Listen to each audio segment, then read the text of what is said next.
Hello, everybody. This is Hondo Carpenter and Ezekiel Trezevant, your Las Vegas Raiders beat writers on SI and the host of the Las Vegas Raiders Insider podcast. It's good to be with you all today. Let's dig right in, excuse me, and get right to the matter at hand. This is our practice report number 12 of training camp. It's hard to believe we're over halfway through training camp already. We got a lot of issues to talk about. Him and I literally just walked out of the practice indoor field. We're here inside the Raiders facility. Zeke, welcome to the podcast. Give me your thoughts of what I thought was a very good, crisp track. Yeah, today was it might have been the best one they've had. As I was watching them in teams and kind of install, it was honestly it was remarkable. I couldn't believe it. I'm kind of at a loss for words because they look so crisp out there. They look, like they've been doing this a lot longer than they have. And like we spoke about, it's just a matter of that translating onto the field. And obviously, with the next few weeks of practice time and preseason games and things of that nature, that's going to give them time to work those things out. But man, the vision is there. It's not hard to see where they're headed. When the Raiders hired Chip Kelly, I talked to some members of the uh, Ohio State athletic family, part of the football program, and talked to him about Chip. I wanted to get a feel for him. And they told me that he had about 150 plays. And he said, but they told me, it was two of them, that each play has a minimum of five options. Some of them have as many as seven or eight. So they said by the time they got to the end of the year, the playbook was over 1,000 plays. Um, and again, we're not going to get into schematics here and share things that the coaches haven't talked about the Raiders, but we have talked about he's extremely creative. One of the Ohio State people told me that there was one play they had that out of the same formation, there were nine plays, nine out of one formation. And so to me, let's talk about this Chip Kelly offense. They were very generic in Seattle. People need to understand that. But you and I get a front row seat to it every day. I am more impressed every single day. Yeah, I'll even say this.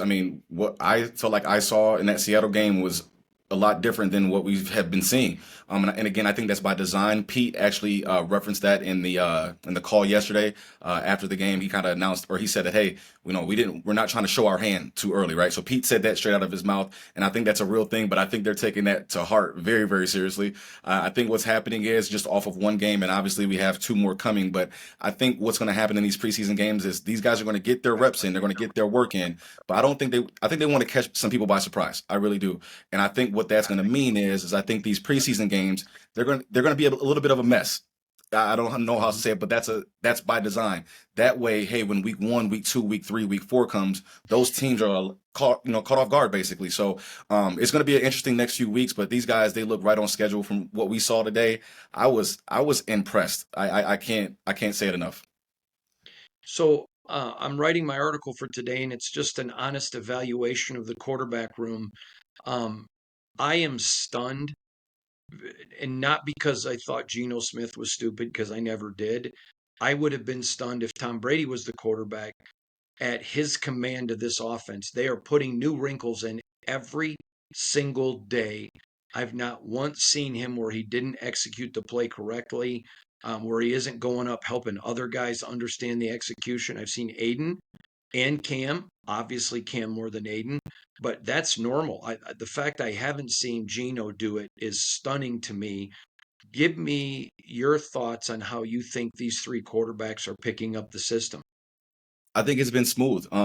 Gino obviously. There's only so many things you can install without that person, without that player understanding what you previously tried to install. And I think Gino's picking up things at such a pace that Chip is comfortable adding more, and doing it maybe a little bit on the faster side of things. But again, that's how you learn, right? That's how you add more things as they go. So in terms of how well all of them, but especially Gino, is picking up the offense, I think it's clear now. The other half of that is the execution, obviously, and that's where I think the preseason games, and even down to the first two, four, 6 games of this regular season, are going to come into play. You can plan a pretty picnic, but you can't predict the weather. Andre 3000, right? So you can come up with all the plans you have, but until they go out there and run it against a different team, get the timing right, it's going to be hard to say. Now, Pete Carroll's made it clear well, let's just stay at quarterback for a minute. I'm going to get to something else in a minute. Um, we can't ignore the elephant in the room. Raider fans are frustrated with Aiden O'Connell. And whether it's fair or not, it's the reality of the tape that he's put out there for the fans to digest. And they think sometimes it's you and I rooting. We're not. He's had a very good camp, not as good as Geno, but I've never seen anybody in a new system have as good of a camp as Geno. But there is no quarterback controversy between him and Cam. Cam doesn't have command of the offense like he does.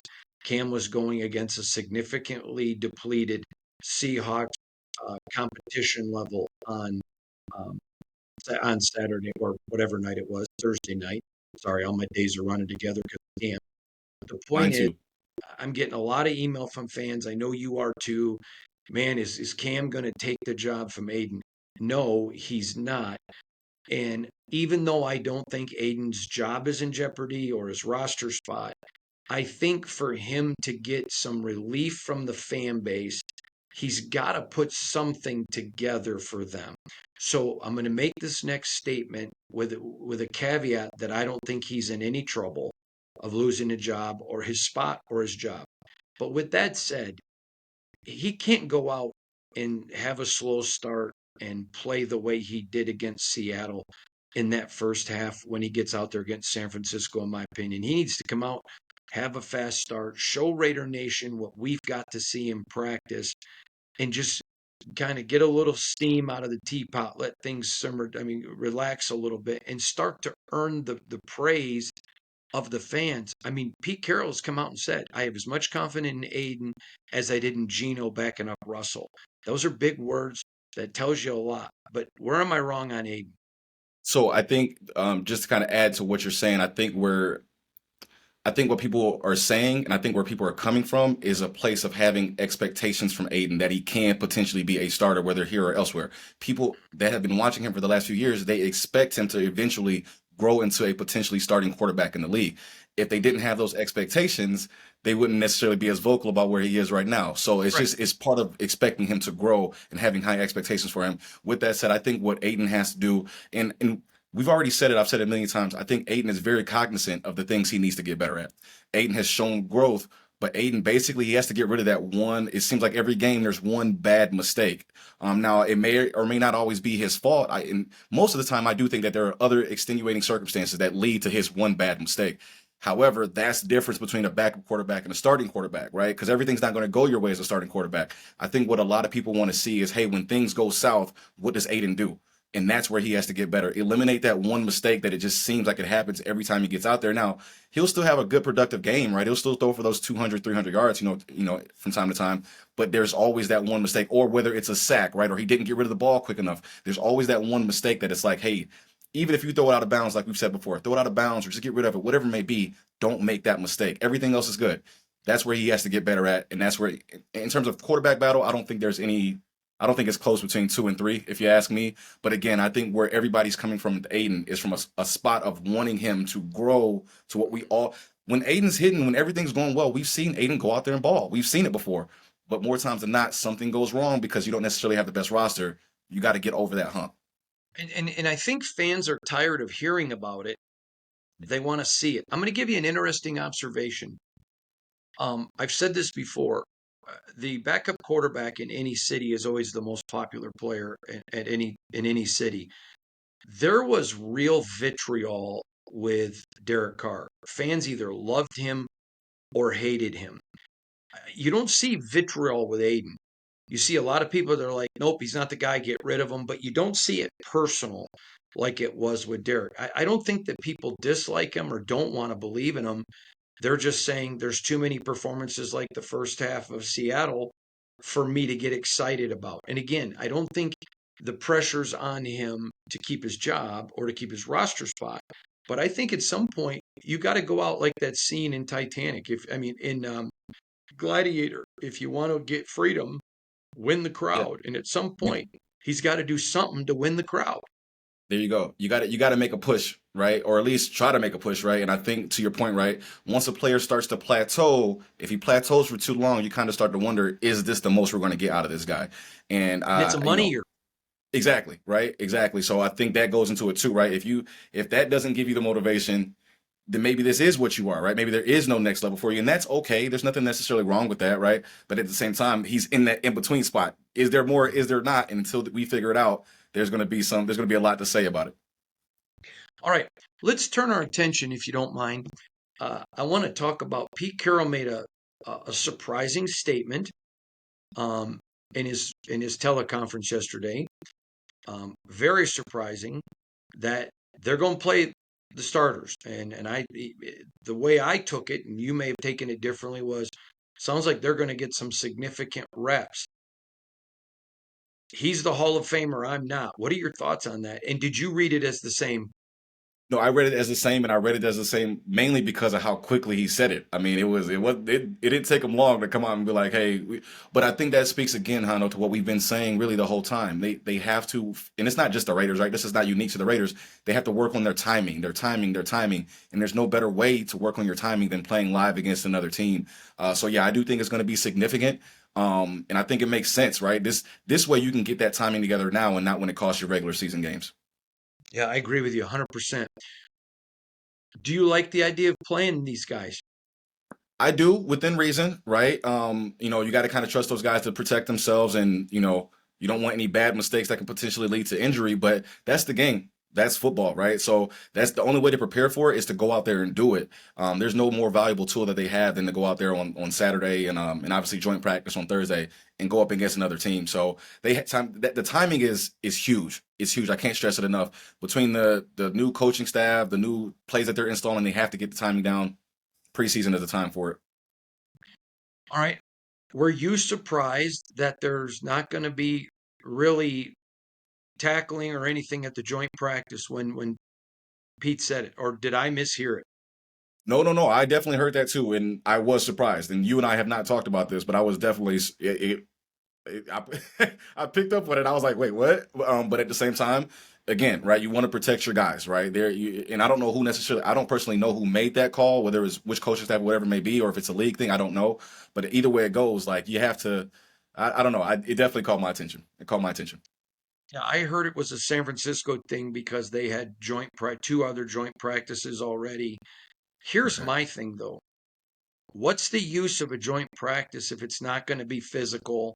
It's just the underwear Olympics. To me, it's an exercise in futility. I don't get if the game is played with pads. So what do I gain practicing against you if we're not hitting? I might as well just go practice with my guys. I don't like it. It doesn't matter what I think. I'm just telling you as a guy who's been around this game for decades, I can't, I it seems to be a waste. I'm going to ask Pete about it, but It, it seems like a do you, waste to me. But I would like to find out their thinking because clearly he's forgotten more about football than I've ever known. But on the surface, it doesn't make sense to me. do you think that the fact that they're going to be tackling, and I'm asking again, I have no idea. I'm asking just from your insight. Do you think the fact that they have that game on Saturday is playing into why maybe the 49ers and maybe they look at it like, hey, let's save the tackling for that day, right? Is that maybe that play into it? I don't know. Yeah, but if I'm the Raiders, I want to have a very spirited joint practice, and then I'm not playing any of my starters Yeah, or yeah, any of them who are not in a battle. But I get yeah, it. There's two teams here. But yeah. I'm just saying if the 49ers don't want to have a physical practice on Thursday, I think that's when you say, okay, great, we'll just see you Saturday and go at it then. Yeah, I think that's fair. I think that's fair. I can see both sides, but yeah, definitely when you said no tackling, I was surprised. I was definitely surprised. It was like, I was definitely caught off guard, and I I thought literally maybe I felt was the like crazy one. Gilligan. Yeah, like I thought maybe I was the crazy one, but no, no, no. It's but again, like you said, these guys they have a method to their madness, and there's probably a lot of things that there might be some things we just don't know in terms of why they did that. So, but yeah, I was definitely like, where is it? I was looking forward to the tackling. I'm not gonna lie. I was looking forward to a pretty good a physical practice, but all good. We have Saturday. So I went back and watched the film of the game, and there's a couple guys that played really well that I didn't give enough praise to. And quite frankly, that's normal. That's why you watch the tape. Let's talk about Jamal Adams, who I thought played phenomenally well um, up in Seattle. Again, I Devin White and Elandon Roberts, I think, have a pretty secure hold on the one and the two. I'm on the ones at linebacker, but he's certainly going to pick up a lot of playing time. I think he's going to play a lot. I am pleasantly surprised with Jamal Adams. I'd love your thoughts. Definitely, we all are, right? He put it out, he put it on tape, right? You can't deny what he went out there and did. The speed is still there, even post injury. He looked good out there, right? And I think the fact that they can do a couple or so many different things with him, I think that's going to be even more of a big deal than what we maybe realize right now. Also on Jamal Adams, while we're on Jamal Adams, the topic, I'll also point out that today in practice, Ashton Jeanty tried to run out for a route, and it was just a straight line route, just a straight line, and Jamal was with him every step of the way. Every step. Every step of the way. So, and I was looking, I was watching the whole time. And you thought maybe okay, Ashton's gonna get past him here. Nah, man, Jamal was with him every step of the way. So that's what they need. That's what they need. They're going to need his physical presence, playing down close to the line of scrimmage, and then obviously, if they need safety help, that's what he does naturally. So great addition by those guys. So we know Jacorian got put on the third string, got shipped out, and they bring in Thomas Booker. This was a very good player on a very deep defensive line for the Philadelphia Eagles. He played in every game, including the postseason last year. He was a significant contributor. He looked really good after only being a Raider for 48 hours up in Seattle. I was very pleasantly surprised by him. I think this young man has an absolute shot at being the other starting tackle next to Adam Butler. I am very impressed with Thomas Booker. Would love your thoughts. Yeah, he was definitely a presence in the middle. You can see that, and that's what you want at defensive tackle, right? At defensive tackle, you want somebody that can stand in there and hold down the inside. And more than anything, I think a lot of Raiders fans have to understand what you said, right? He was on a very, very deep rotation at defensive tackle. I would argue that on Philly's defensive line and interior defensive line might be the best position that they have on on the defensive side of the ball in Philly, or one of them. So there's nothing wrong with him not necessarily being a starter in Philly. It almost makes sense. They're deep at that position. In terms of his roster, in terms of his chance here with the Raiders roster, I mean, few people have a bigger opportunity than what he has, right now, right? So hopefully he takes advantage of it. He has the size to do so. He has the skill set to do so. He just has to make the most of his opportunity. Let me ask you about coming into camp. There was question who was going to be. I said before camp I expected the Raiders to keep three tight ends. Then coming into camp, I had heard from somebody in the organization that while probably not probable, there was discussion about four tight ends. Now I'm hearing with the emergence of Bachman, Dorsett, that it's probably just going to be three. But to me, do you think Ian Thomas has, and that's the guy I predicted to win it before camp? Do you think he's got it pretty solidified? And Kadir and Runyon are battling to show something for another team? Do you think they still have a chance to unseat Ian, or do you think they're still fighting to show the Raiders you better keep four of us? What's your thoughts on tight end? I think Ian has it locked. I do. He looks impressive. Now he's got some things to work on, right? He's had some drops out there, but overall he's been impressive, right? Especially to be able to make headway on that roster at that position. You're not doing that by accident. So he's looked good out there. I think they believe in him. I think they're very confident in him. I think they have something in their back pocket specifically for Ian Thomas. So I think that he's done. I think there's a sizable gap between Ian Thomas and who doesn't matter if you want to put Q there, if you want to put Runyon there, it doesn't matter. I think there's a sizable gap there. Nothing wrong with that. Those guys still have a chance, but I think 1, 2, 3 is pretty solidified for tight end or at tight end for the Raiders. Yeah, I agree with you. Let's slip over real quick though. I want to talk about two other offensive positions. Let's talk about wide receiver. I think Bachman's earned a spot on this roster, and Dorsett. That means six wide receivers. But I don't know how they get away from Besh, Thornton, Tucker, Jacoby, Dorsett, and of course um, Bachman. To me, I think that's pretty solid.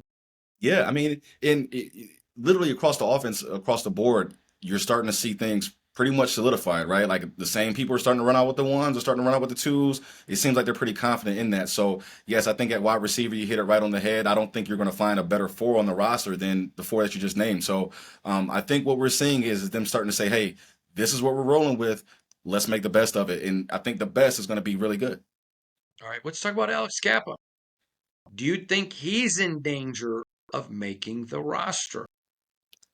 Um, I, I I don't think so. I think if nothing else, as a depth piece, I think they do want him there. But at the same time, you know, with how quickly they made that change, that makes me wonder a little bit because it wasn't very long. Like you saw Cap out there, then it seemed like you blinked the eye and he wasn't out there with the ones anymore.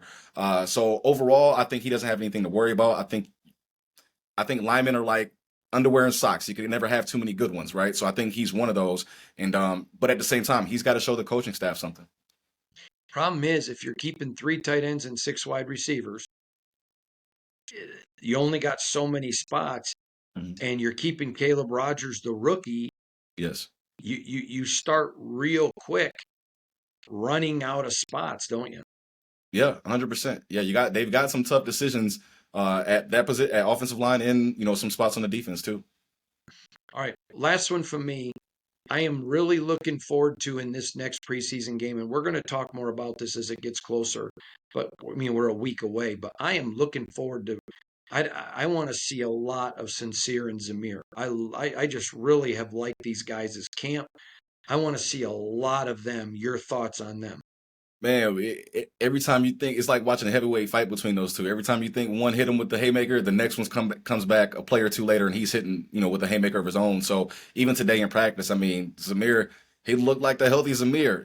There's a play where he hit a couple cuts, and you're like, that's the Zamir everybody's been waiting on. And Mhm. then maybe 2 plays later, Sincere hit a cut of his own, and it's like, hey, they both do what they do well. So I can't wait to see those guys get more playing time. There is a drop off right on offensive line though. I would point that out. There's a drop off when they go from the ones to the twos. It's a noticeable drop off. So they get I want to see what those guys look like potentially with the starting offensive line and go from there. But even if they're not out there with the starting offensive line, they have to make the most out of their opportunity.